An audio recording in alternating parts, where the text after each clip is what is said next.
So this video here is a study in genetics and biology. Now, I hope that you have done some serious college biology and genetics to really get a better picture of what I'm trying to say here. Now, we have childbirth.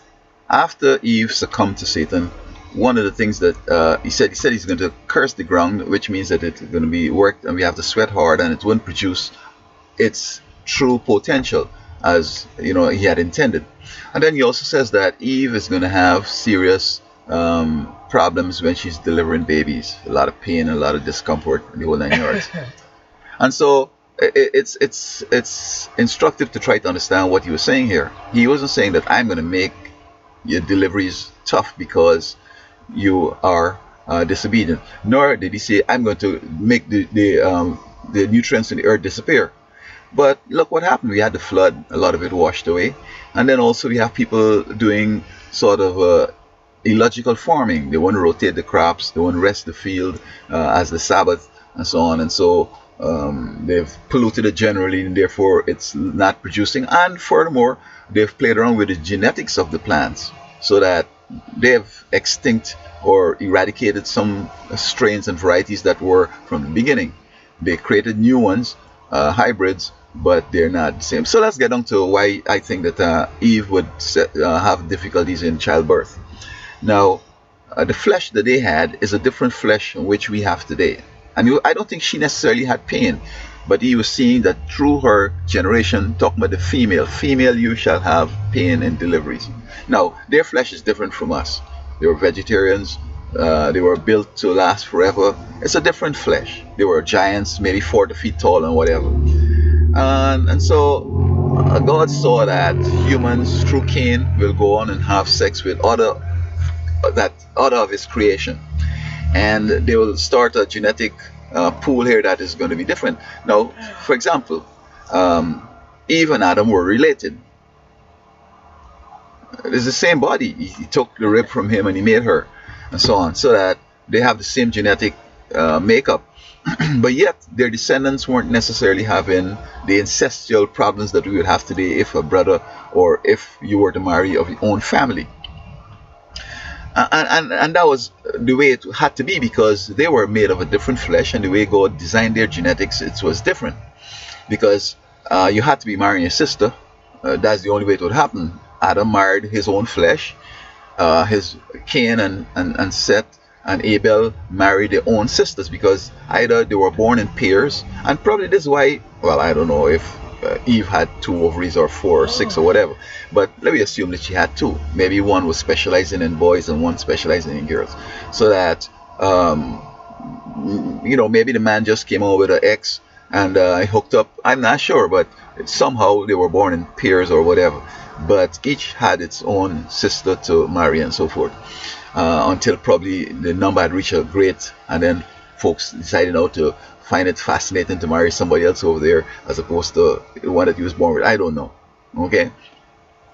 And so when they started to amalgamate themselves with other of his creation, you're going to have a genetic situation here now. In our genes, there are various chromatids that are responsible for different characteristics: age, color eye, color hair, height, and a variety of other things. And so when they pair up from the woman and from the man, the 24 and 24, and they come 48 or still 24, but paired 24 pairs as opposed to single, you have these characteristics. Now, when they're going to have sex with a non-human, another animal, it means that that animal somehow was able to have a 24 chromosome, or if Adam and Eve had 24, I don't know what they had, but whatever the genetics was, it was able to work with other of God's creation. And so these animals weren't necessarily created to live forever, because many of them were for sacrificing and so on. So the sheep would have to grow up real quick for sacrificing. I mean, originally he hadn't created it for sacrifice, but this is what happened after man's sin and so on. And so let me just use a figure as I use. An animal that they had sex with probably was designed to live, let me just use a figure now, say maybe 100 years, because nothing was to die at that point. So I guess they would have lived until man had reached the number, and then God would have taken them to heaven, and they become the angels, and maybe the animals, I don't know what would have happened with them. But I'm just using the figure now that perhaps they were to live up to 100 years. So Adam had lived up to 1,000, close to 1,000. So you can have offspring now varying from 100 to 1,000 years. That is what the genetic pool would say. Some will live 500, some will live 300, but you expect the lowest they will go up to 100, and the highest they could reach is up to what Adam reached. Let me say close to 1,000, 932. And also there are other things that would be responsible here. Size would, the animal had a different size to Adam and Eve. They weren't giants, of course. They were shorter, and so on. So that if you have say whatever is responsible for the vagina, say that genetic thing came from the animal, okay? Came from the animal, so this animal had a smaller vagina.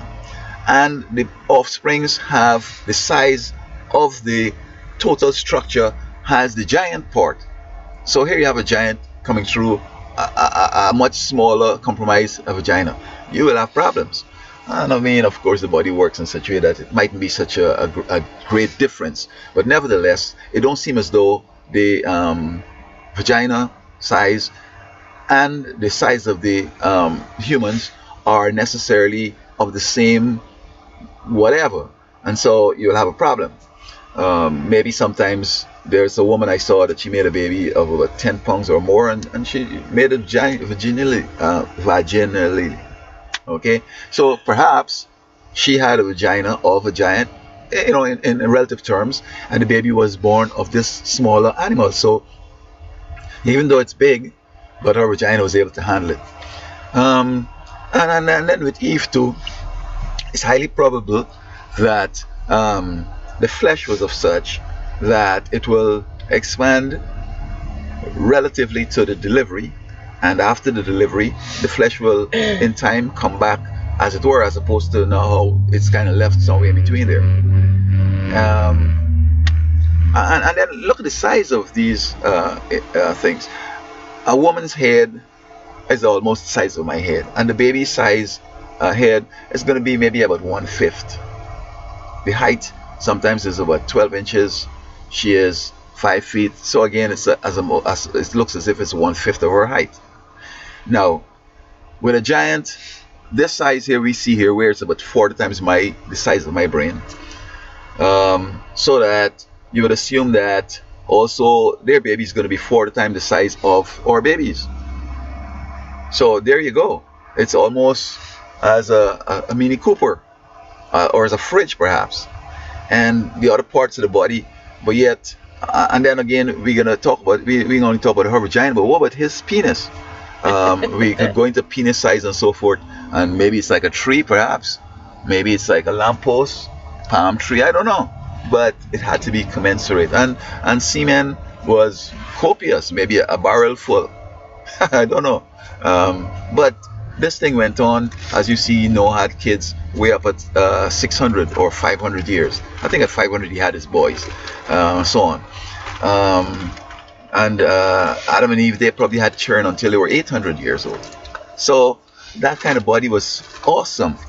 So my point here then is this, that what caused female now to have problems in childbirth is that the flesh is different. Maybe it doesn't have enough elasticity, and also there's incompatibility between what gene determines the size of the vagina and the gene that determines the size of the child head and other things. So probably this is what God saw down the road and saying that, this thing gonna cause you to have difficulties in baby deliveries, because he saw that they will go and have this relationship amalgamating with other animals, and we can have this declension or this devolution of the human person, because today we being 6 feet tall and proportionate, as opposed to these giants who are going to be 25 to 40 to 50 feet tall. I mean, this is a significant declension. But when God comes, he's going to reverse that. immortality is going to kick in. I think perhaps we're all going to have the same race. I don't think that we're going to get back to the original thing. I don't think we can have these colors again. The immortality thing is going to change us probably, as I said, and all of us going to be of the same race, same features, but yet we'll still maintain our identity, and whatever characteristics that God would find that would necessary to go on with. And so this is going to be a fascinating venture. I hope that you're preparing for it and would enjoy that experience of becoming a giant. And well, of course, in heaven there's not going to be any more babies and sex and all that stuff, because folks are going to become like angels. All the type of fun that people have with sex, and sometimes sex is a big thing in people's lives, but worship and the presence of God and the one and the other things that people can be busy with, sex wouldn't have even come to mind.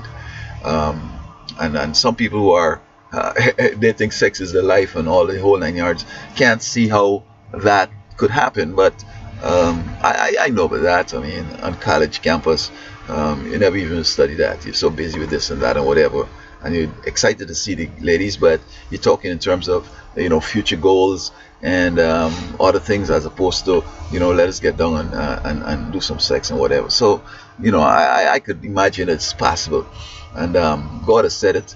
And as I said, there are going to be so many other things that are going to be more fun, that even if we were still having this capability or this attitude, whatever, it's going to suffer, because both man and woman are going to find that pursuing other things, worshiping God, is a 24/7 thing. There'll be no sleeping, no night and whatever. Can you imagine that? So they won't even have time for that. But nevertheless, just in case, and I don't think no pervert going to get there, but it's not going to be no sex. It's just be brothers and sisters. Even though some people have married several spouses, there isn't going to be that mix-up as the New Testament illustration when they tried to trap Jesus explained that we're going to be like angels. No sex, no children, none of that. It's just going to be on this earth here where he's going to bring us back having fun. So this is my take on why women have this difficulty in childbirth. What do you think?